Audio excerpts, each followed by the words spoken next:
الله الرجيم وما أنفقتم من نفقة أو نذرتم من نذر فإن الله يعلم وما للظالمين من أنصار إن تبدوا الصدقات فنعما هي وإن تخفوها وتؤتوها الفقراء فهو خير لكم ويكفر عنكم من سيئاتكم اللہ بما تعملون خبیر۔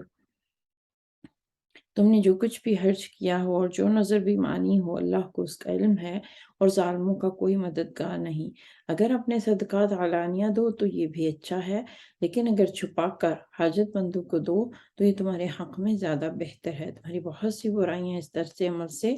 محو ہو جاتی ہیں۔ جو کچھ تم کرتے ہو اللہ کو ہر حال اس کی خبر ہے۔ صدق اللہ العظیم۔ رب اشرح لی صدری ویسر لی امری واحلل عقدۃ من لسانی یفقهوا قولی۔ رب زدنی علما۔ السلام علیکم ورحمۃ اللہ۔ سورہ بقرہ آیات 270 to 271۔ آج دو ہی آیات کو ہم سمجھنے کی کوشش کریں گے۔ جو بھی خرچ کرو اللہ جانتا ہے۔ یہاں نظر کا لفظ آیا، یہ ایک ابھی تک جو ہم نے صدقے پہ آیات پڑھی ان میں پہلی بار یہاں نظر کا لفظ آ رہا ہے، ایک نیا ٹاپک آ رہا ہے، اور ہمیں احادیث سے یہ پتہ چلتا ہے کہ نبی صلی اللہ علیہ وسلم نے اسے پسند نہیں فرمایا، بلکہ اس کے منع کیا۔ ایک حدیث میں اس طرح الفاظ آئے ہیں کہ نظر اللہ کی تقدیر تو ان کو نہیں بدلتی بلکہ کنجوس سے نکلواتی ہے۔ اب ایک طرف اس کو ناپسندیدہ کہا گیا ہے، دوسری طرف ہم دیکھتے ہیں کہ قرآن میں یوفون بالنذر کے الفاظ آئے، یعنی اللہ تعالیٰ نے جہاں اپنے پسندیدہ لوگوں کی بات کی ہے وہاں ان کے نظر کو پورا کرنے کی بھی بات کی ہے۔ تو پھر یہ کنٹرڈکشن اس سے کیا ہے، یا منع کیوں کیا جا رہا ہے؟ اگر ہم اس کی صدقے اور نظر کی فلسفی کو سمجھیں تو دیکھیں، جب ہم صدقہ کرتے ہیں تو ہمارا مقصد اللہ کی رضا، اللہ سے اجر، اللہ سے برکت ہوتا ہے، جبکہ نظر ایک قسم کی ڈیل ہوتی ہے، اور اس میں جیسے کوئی کہے کہ اگر میں اللہ تعالیٰ میرا یہ کام کرے تو میں یہ کروں گا، اور کچھ لو اور دو کا اصول ہوتا ہے نظر کے پیچھے۔ یعنی اب کوئی شخص یہ کہے، اور واقعی لوگ کہتے بھی ہیں کہ اتنی نمازیں پڑھی، اتنی، مجھے یاد ہے کسی خاتون نے کوئی دوسری آپس میں باتیں کر رہی تھی کہ سورہ مریم پڑھو تو بیٹا ہوگا، یا سورہ یوسف پڑھو تو بیٹا ہوگا، سم تھنگ لائک دیٹ، اور دوسری کہنے لگی میں نے پوری پریگنیسی پڑھی ہے تو کوئی نہیں، بیٹا نہیں ہوا، یہ چیز یہ کوئی نہیں کام کرتی۔ تو گویا آپ اللہ تعالیٰ پہ ایک احسان کر رہے ہیں، آپ کو لگ رہا ہے کہ آپ کا اللہ پہ حق ہے کہ اگر میرا یہ کام اللہ تعالیٰ کرے گا تو میں اس کے بدلے میں، اور ہم یہ بار بار سمجھنے کی کوشش کر رہے ہیں کہ یہ چیز دوسرے مذاہب میں بہت زیادہ ہے۔ مجھے یاد ہے کچھ عرصہ پہلے کوئی ویڈیو کلپ میں نے دیکھا،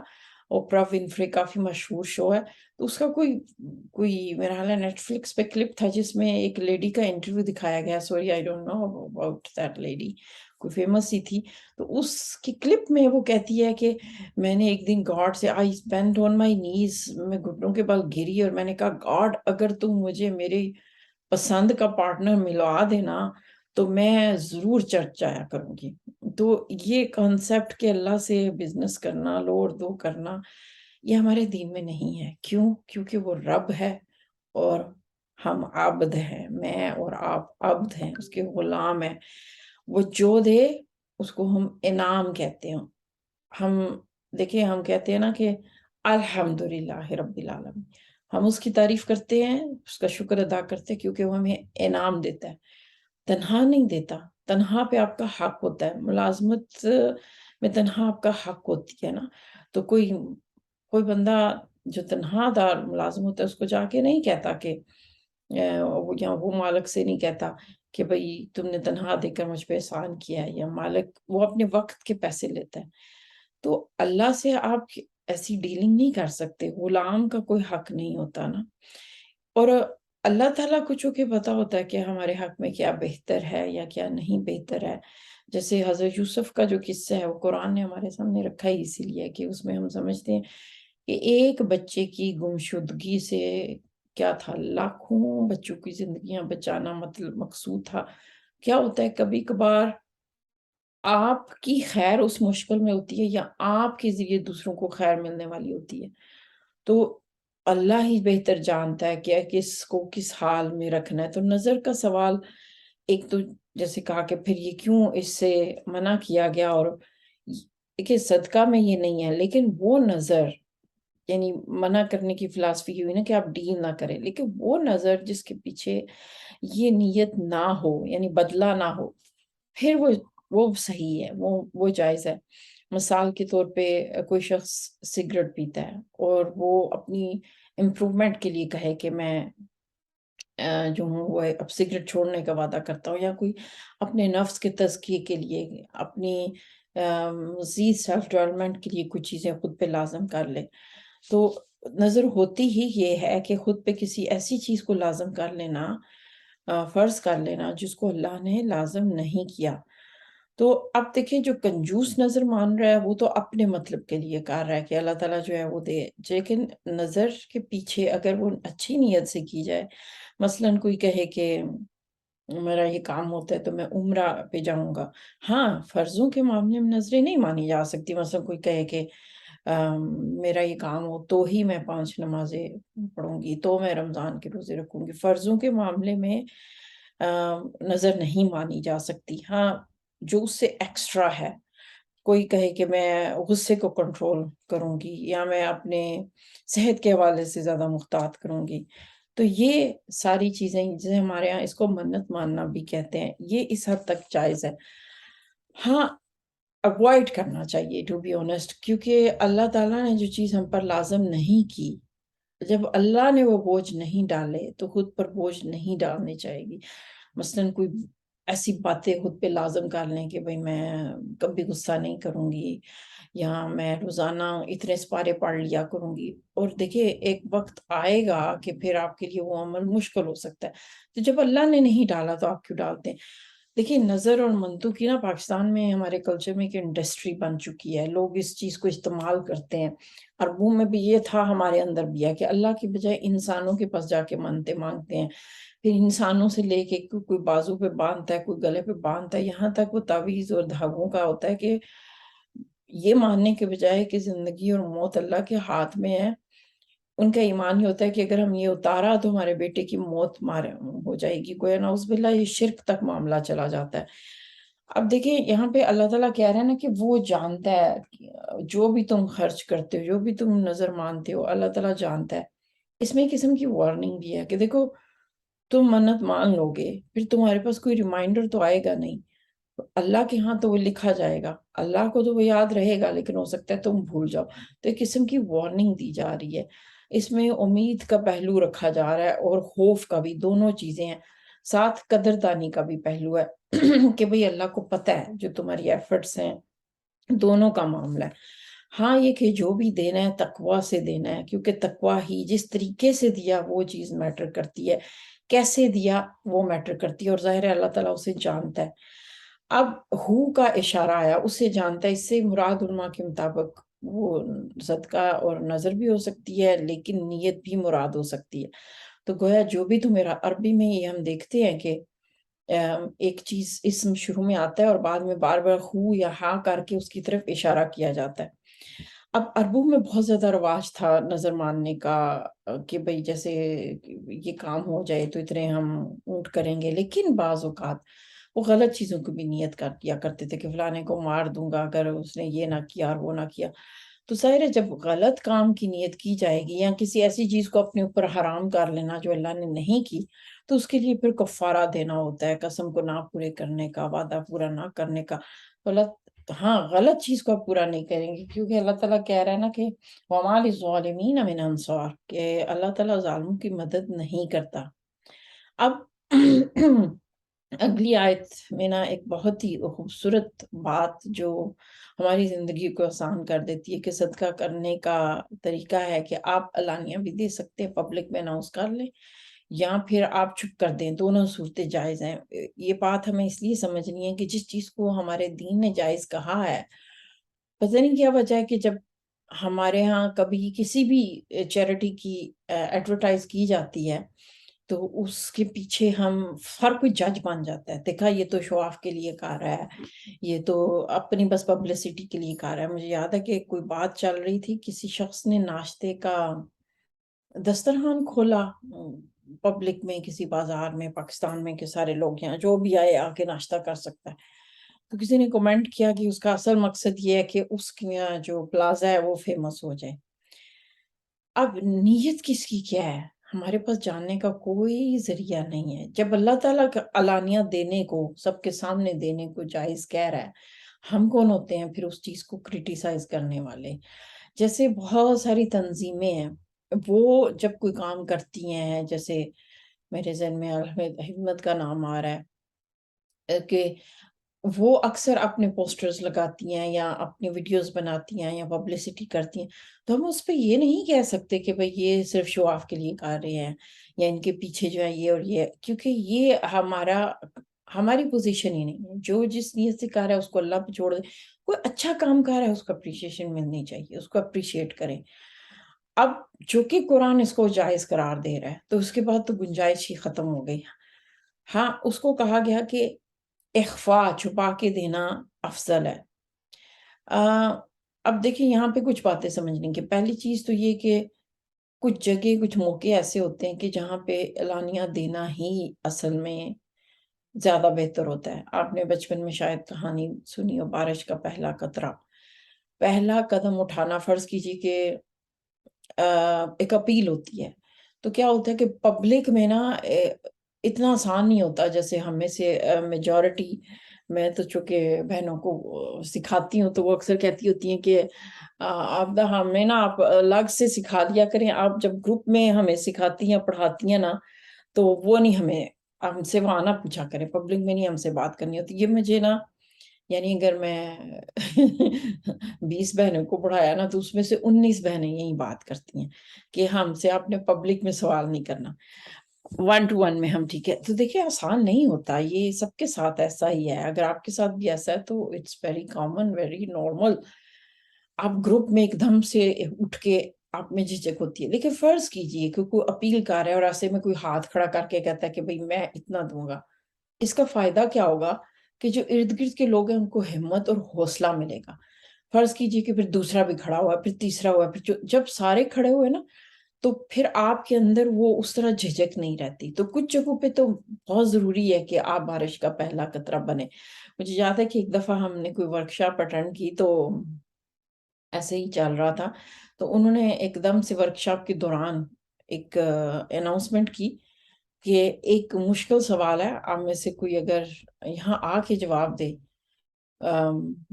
اس کے جواب کے لیے لازمی ہے کہ وہاں کھڑے ہو کے نہیں، آپ کو یہاں، یعنی جہاں ورکشاپ کی سٹیج تھا وہاں آ کے جواب دینا پڑے گا۔ تو ایک دم سے سب پہ سکتہ چھا گیا، جیسے میں نے کہا ہے کہ گروپ کے اندر نمایاں ہونا ہر ایک کو وہ نہیں کرتا۔ بہرحال کچھ خاموشی کے بعد ایک نے کہا اچھا بھائی میں جواب دینے کو تیار ہوں، تو وہ جیسے ہی سٹیج پہ آئیں انہوں نے اس کے ہاتھ میں 5,000 روپے کا یا پتہ نہیں ڈالرز تھی کرنسی پکڑا دی اور ان سے کہا جا کے بیٹھ جائیں۔ اس ایکسرسائز سے انہوں نے بتایا کہ بعض اوقات جب آپ کو اپرچونٹی ملتی ہے تو آپ جھجک سے اس کو ضائع نہ کیا کریں۔ ضروری تو نہیں ہے کہ ہر جو بلاوا آ رہا ہے وہ کوئی مشکل ہی ہو، ہر اپیل جو ہے وہ آپ کو کسی چیلنج کی طرح لگے تو کوئی چیلنج لیا کریں نا۔ It was really nice exercise. اچھا، اب امام قرطبی نے جو اس آیت سے بات نکالی ہے which makes really sense، وہ یہ کہتے ہیں کہ چھپانا کیا ہے اور دکھا کے کیا دینا ہے، ان کی نظر میں فرضوں کو آپ دکھا کے ہی کریں، فرض عبادات کو، اور نفل عبادات کو چھپا کے کریں۔ یہ انہوں نے ایک جنرل اصول دے دیا۔ اگرچہ قرآن نے اس کو اسپیسیفائی نہیں کیا تو اس کا مطلب کہ یہ سارے مطلب ہو سکتے ہیں، لیکن دیکھا جائے تو بات سمجھ آتی ہے۔ مثال کے طور پہ جب بھی فرض نماز پڑھی جائے گی، جماعت سے پڑھے یا کسی کو پتہ تو چلے گا، ایسا تو نہیں ہے کہ وہ بالکل آپ نے چھپا کے پڑھے۔ اسی طرح رمضان کو دیکھ لیں، ایسا نہیں ہے کہ آپ کے روزے کا کسی کو پتہ نہ چلے، بلکہ خود ایک حدیث میں کہا گیا نا کہ جب تم سے کوئی لڑنا چاہے تو اسے کو انی صائم، کہ میں روزہ دار ہوں، یعنی منہ سے کہو۔ اب اگر چھپانا مقصد ہوتا تو آپ کو حکم ہوتا کہ کسی کو بتانا مت کہ تم روزہ دار ہو، حکم کہ کہو کہ میں روزے سے ہوں۔ حج کی عبادت دیکھ لیں، وہ بھی چھپا کے ممکن نہیں ہے. آپ کتنی لوگوں کے درمیان اٹھ، ایون زکوٰۃ اس جو لے رہا ہے اس کو تو پتہ چلے گا ہی چلے گا. تو لگتا ہے کہ فرض عبادات میں اللہ چاہتا تھا کہ جیسے کوئی بندہ کسی کے سامنے اگر نماز ہی نہ پڑھتا تو سوچے کہ اس سے نیکی دب جاتی. تو نماز کے معاملے میں مجھے یاد ہے کہ سفر کرتے ہوئے آپ کبھی کسی کو گاڑی کھڑے کر کے سڑک کے کنارے نماز پڑھتا دکھیں. یہاں تو خیر اجازت نہیں ہے ہارڈ شولڈر پہ رکنے کی، لیکن جب آپ مسلم کنٹریز میں دیکھتے ہیں تو کیا ہوتا ہے، اس کا آپ کے اندر بھی آتا ہے کہ اچھا بھئی یہ گاڑی روک کے نماز پڑھیں تو میری بھی نماز قضا نہ ہو جائے. تو فرضوں کو تو ایک دوسرے کو موٹیویشن دینے کو کہا گیا، لیکن نفلوں کے بارے میں کہا گیا جتنا چھپا سکو. ہاں، امام قرطبی میں اس میں بھی شرط رکھ دی کہ فرض کرو کہ فرض کے بھی معاملے میں تمہیں یہ لگتا ہے کہ تمہارے اندر ویکنیس ہے، کہ جیسے ہی لوگوں کو پتہ چلے گا تمہارا دل کرے گا لوگ تعریف کریں، اور تعریف تمہیں بہت اچھی لگتی ہے، تو پھر تمہیں اپنی اس کمزوری پہ کام کرنا ہوگا. دیکھیں میں اپنے آپ کو جانتی ہوں، آپ اپنے آپ کو جانتے ہیں.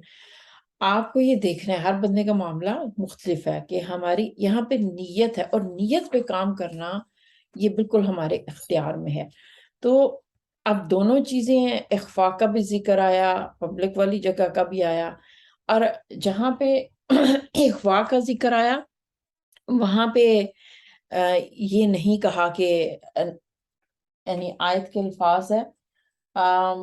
فقراء ان تخفوها وتؤتوها الفقراء. جہاں کہا کہ اظہار کر کے دو وہاں فقیر کا لفظ یوز نہیں کیا، لیکن جہاں کہا چھپا کر تم نے فقیروں کو دیا، محتاج کو دیا، تو وہ بھی وہ زیادہ اچھا ہے. گویا اس سے کیا سمجھ آئی، اللہ تعالیٰ نے ایک جگہ فقیر کا لفظ یوز نہیں کیا جہاں پبلک کی بات ہوئی، اور دوسری جہاں اخفاء کی بات ہوئی وہاں غریب اور محتاج کا لفظ استعمال کیا. اس سے کیا سمجھ آئی کہ اللہ تعالیٰ کہہ رہا ہے کہ اسی سینسٹیو رہیں. دیکھیں پبلک میں اگر ہم دیں بھی اور وہاں کوئی کہے کہ یہ جی یہ جو حمید ہے نا، اس کو یہ فلانا جو غریب بندہ حمید ہے اس کو آج جو ہے وہ 10,000 ہم نے دینے ہیں. وہ حمید بیچارہ اگر پبلک میں کوئی اس کا نام لے دے تو سوچے کہ سارے مڑ کے اس کو دیکھیں اور اس کے ہاتھ میں فون ہو تو کتنی ججمنٹ ہوگی. سارے اس کے کپڑے بھی دیکھیں گے، بھئی جوتے تو اس نے نائک کے پہنے ہوئے ہیں، فون اس کے پاس فلانے ماڈل کا ہے، تو یہ اس کو کیوں دے رہے ہیں. کتنی ججمنٹس ہو سکتی ہیں. تو ایسے جیسے اللہ تعالیٰ کہہ رہا ہے کہ جب تم پبلک میں دے رہے ہو تو نام لے کے وہ اوائڈ کرنا. اور اخفاء میں یہاں پہ ہے کہ بھئی دیکھیں نام نہیں پبلک کرنے چاہیے نا، اس میں احتیاط کرنی چاہیے،